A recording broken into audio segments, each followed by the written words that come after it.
नमस्कार, मैं मीनू बाजपेयी, आपकी हिंदी अध्यापिका। आज एक नए पाठ के व्याख्या के साथ आपके सामने उपस्थित हुई हूँ। पाठ का नाम है एक कुत्ता और एक मैना। इसके लेखक हैं हजारी प्रसाद द्विवेदी। एक कुत्ता और एक मैना पाठ में पशु पक्षियों के प्रति मानवीय प्रेम को उजागर किया गया है। इसमें पशु पक्षियों से मिलने वाले प्रेम, भक्ति, करुणा, इन मानवीय भावों का वर्णन किया गया है। इसमें गुरुदेव रवींद्रनाथ की कविताओं और उनसे जुड़ी हुई यादों के माध्यम से उनकी संवेदनशीलता कि किस प्रकार वो इन पशु पक्षियों के प्रति संवेदनशील थे, उनकी भावनाओं को समझते थे, उनको प्रेम करते थे और पशु पक्षी भी किस प्रकार उनके साथ आत्मीय संबंध रखते थे, इसके विषय में बताया गया है। इस पाठ में लेखक बताते हैं कि जब स्वास्थ्य लाभ करने के लिए रविन्द्रनाथ टैगोर जो थे शांति निकेतन में रहते थे। वहाँ बहुत सारे लोग आते जाते रहते थे, उनसे मिलने वाले लोग बहुत होते थे। तो गुरुदेव ने सोचा कि मुझे, वो वृद्ध हो चले थे, तो उन्होंने सोचा मुझे आराम करने के लिए अब शांति निकेतन छोड़कर एक पुराने तिमंजिले मकान में जाना चाहिए। उस मकान का नाम था श्री निकेतन। वो वहाँ रहने के लिए चले गए। लेखक अपने बच्चों के साथ एक बार गुरुदेव से मिलने जाते हैं, जहाँ पर गुरुदेव जी उन्हें कहते हैं, दर्शनार्थी है क्या? ये कहने का मतलब है कि लेखक जब भी पहले उनसे मिलने जाते थे ना, या किसी को अपने साथ ले जाते थे, हमेशा कहते थे बस आपके दर्शन करने चला आया हूँ। रवीन्द्रनाथ को ये बात सुनकर बहुत हंसी आती थी। गुरुदेव जी कहते थे, दर्शन तो भगवान के किए जाते हैं, मैं भगवान तो नहीं हूँ तुम जिसके दर्शन करने आए हो। और दूसरा, दर्शन करने आने वाले दर्शन करके चले जाते हैं, कोई बैठकर बहुत देर तक गप्पे नहीं मारता। जबकि भारतीयों की क्या स्थिति है, जब वो किसी से मिलने जाते हैं तो समय असमय, वक्त बेवक्त का विचार नहीं करते, बस एक बार बैठ गए, गप्पे मारने लगे तो बातें ही करते चले जाते हैं। तो इसीलिए इसी बात का मजाक बनाते हुए गुरुदेव ने कहा, लेखक से कहा, दर्शनार्थी है क्या? खैर, उन्होंने बच्चों के हालचाल पूछे और वहीं पर बैठे रहे। तभी अचानक एक कुत्ता जो गुरुदेव जी का पेट नहीं था, उन्होंने उसको पाला नहीं था, वो सिर्फ उनके आश्रम में रहता था, वो गुरुदेव जी के पास आया और अपनी पूंछ हिलाने लगा। गुरुदेव ने जैसे ही उसकी गर्दन पर स्नेह का हाथ फेरा, वो एकदम शांत हो गया। ऐसा लगा जैसे उस स्पर्श को पा करके उसकी आत्मा तृप्त हो गई हो, उसको प्रेम का अनुभव हुआ। यह देखकर गुरुदेव जी ने लेखक से कहा, देखो, इसे तो मालूम ही नहीं ये यहाँ कैसे आ गया है और इसके चेहरे पर कितनी शांति है। लेखक को भी बहुत आश्चर्य हुआ, क्योंकि सचमुच कुत्ते के चेहरे पर एक अलग असीम शांति थी, एक असीम तृप्ति का एहसास था।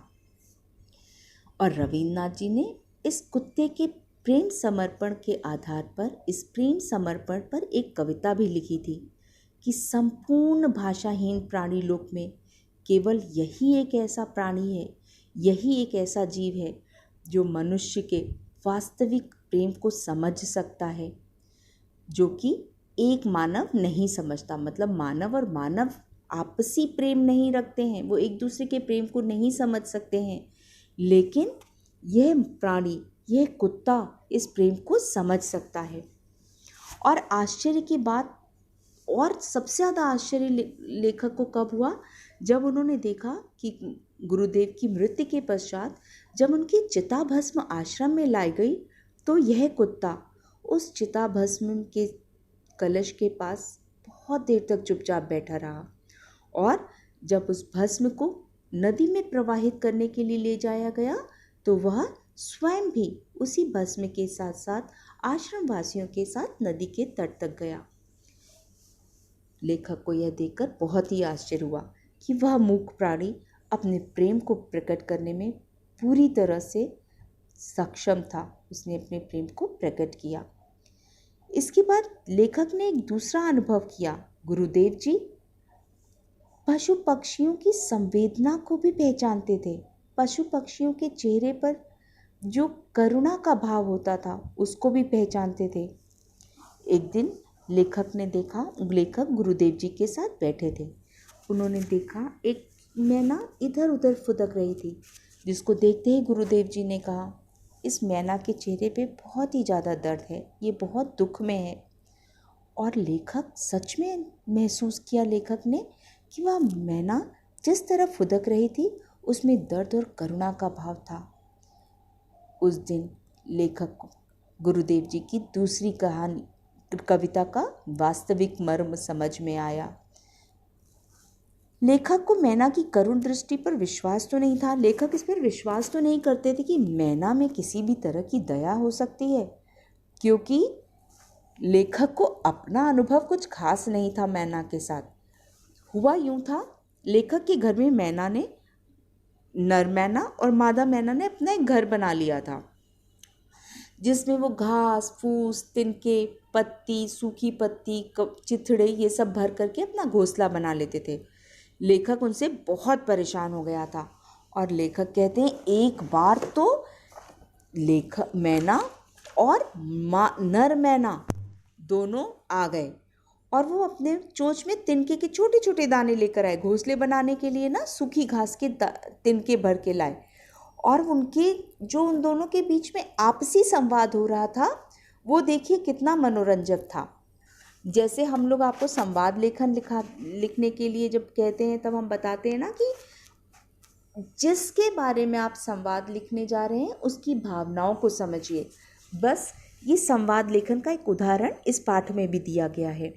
लेखक बताते हैं जो नर मैना है वो कहता है, अरे ये मनुष्य यहाँ कैसे आ गए हैं?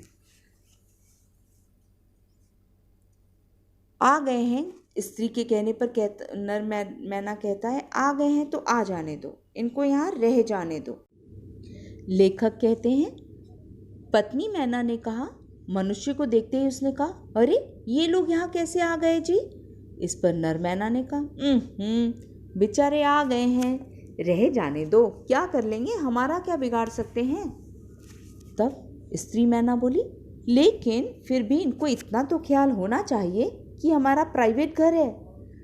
पति मैना, आदमी जो है इनमें इतनी अकल कहाँ जो ये छोटी सी बात समझे। पत्नी ने कहा, जाने दो, हम लोग भी अपना समय बर्बाद नहीं करते इन लोगों पर इतना ध्यान देकर। उस पर पति मैना बोला, हाँ, हमें इन पर ध्यान देने की ज़रूरत नहीं है। लेखक ने पूरा विचार किया, जो इस तरह का वार्तालाप हम मनुष्यों के लिए कर सकता है, वैसी मैना कभी करुणा की पात्र हो सकती है? नहीं, कभी नहीं। लेकिन जब गुरुदेव जी की बातों को सुनने के बाद लेखक ने मैना को ध्यान से देखा तो सचमुच ही उनको एहसास हुआ कि मैना के चेहरे पर एक दर्द था, एक दुख था। शायद वो अपने दल से अलग हो गई थी, या यदि वह नर मैना था तो उसकी स्त्री का देहावसान हो चुका था, अर्थात उसकी स्त्री की मृत्यु हो चुकी थी, वो एक विधुर मैना था। और यदि वह एक स्त्री मैना था तो उसका पति मर चुका था। उसके चेहरे पर बहुत ही दुख था, उसके चेहरे में उदासी थी।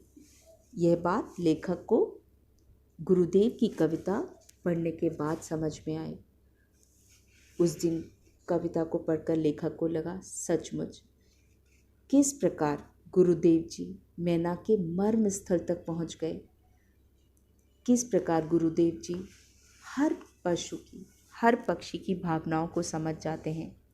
यह सिर्फ गुरुदेव जी के ही द्वारा संभव है, क्योंकि उनके हृदय में सभी के लिए दया है, प्रेम है, और उनकी जैसी दृष्टि का होना हर एक के लिए हर एक के लिए संभव नहीं है।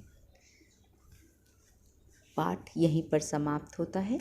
इस पाठ के द्वारा पशु पक्षी की भावनाओं को समझने का संदेश दिया गया है। पशु पक्षियों के प्रति करुणा और प्रेम का भाव रखने का संदेश दिया गया है। धन्यवाद।